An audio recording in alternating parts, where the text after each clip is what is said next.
In 1960, the Kansas State Amateur Tournament was held on the golf course that I grew up on. It was Shawnee Country Club in Topeka.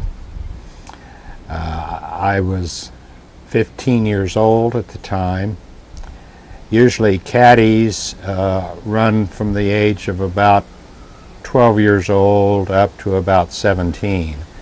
So I was getting into my twilight years of being a caddy.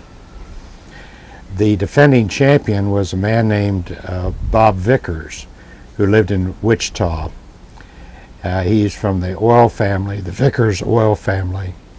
I wrote him a letter in the winter and I asked if I could be his caddy, but he never responded to me, so I assumed his answer was no.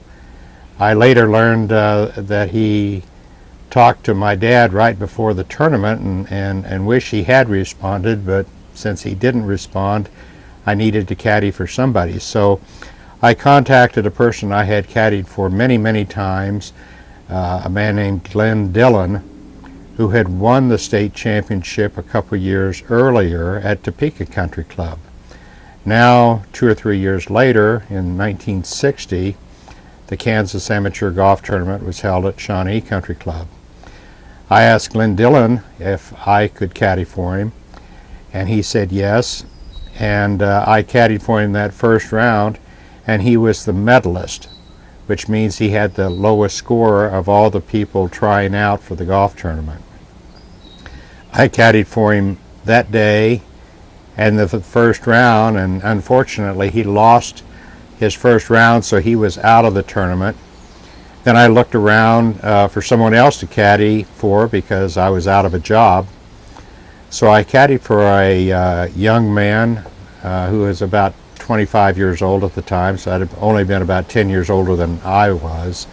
His name was Don Nichols. He happened to be from Topeka, Kansas, and he had won some very prestigious amateur tournaments. He was an Air Force pilot at the time, and I later went into the Air Force, and I played golf with him years later in Hawaii. But in 1960, I caddied for him, and he played the same young man that Glen Dillon lost to.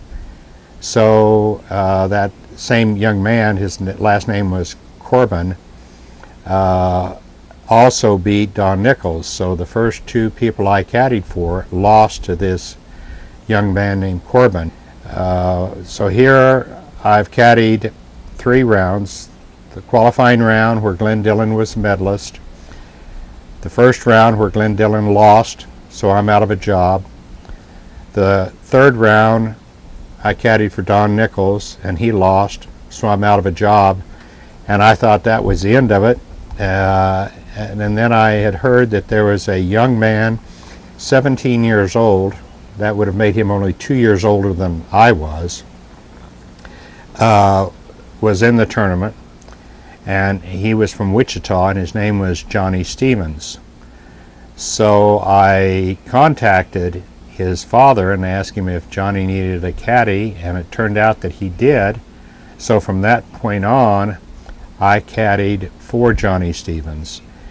Now, it's true that I was a caddy, but I had previously said earlier that I knew this golf course very well because I grew up on it. And in the year 1960, I went on to win 2 junior tournaments there at Shawnee Country Club. So even though I was a caddy, I had a lot of familiarity with the golf course, a lot of familiarity with reading the greens and the speed of the greens, which is very important for a golfer.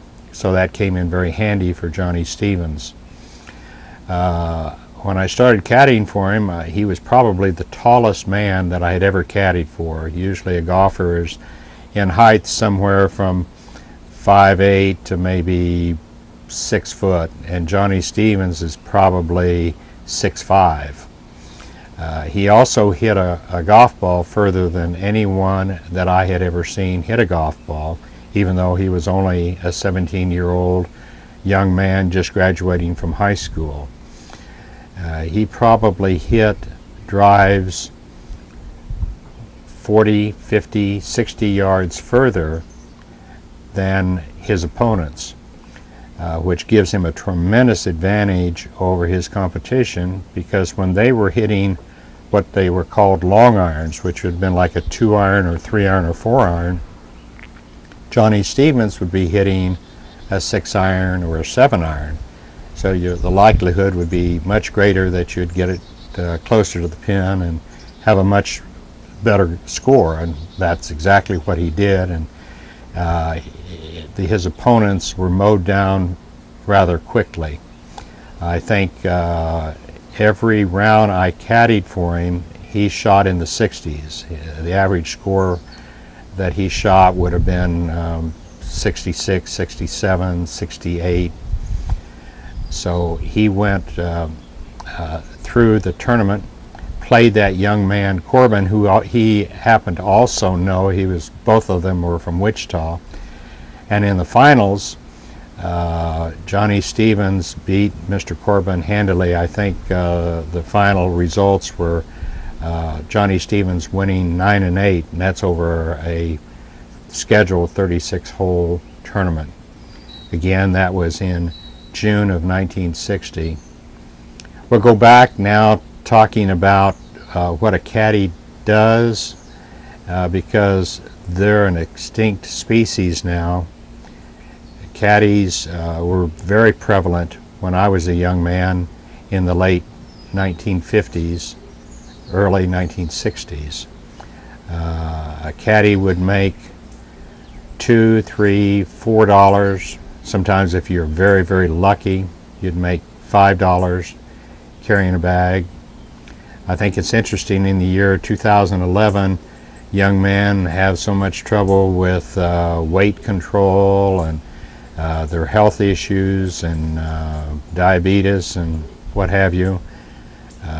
If you go back 50 years to 1960 and you were a caddy, you'd be carrying a golf bag that would weigh anywhere from probably 25 pounds to 35 pounds, and you would carry that golf bag a typical 5-mile distance when the person playing was playing 18 holes. That may not sound like much, but we often carried what you call doubles, which means you carried 2 bags, one on each shoulder. So if the bag weighed 30 pounds and you carried 2 bags, you'd be carrying 60 pounds over a 5-mile distance. Certainly good exercise for any young man aged 14, 15, 16 years old. I wish they'd bring the caddies back, and I think the young people today would be in better health if they did do that.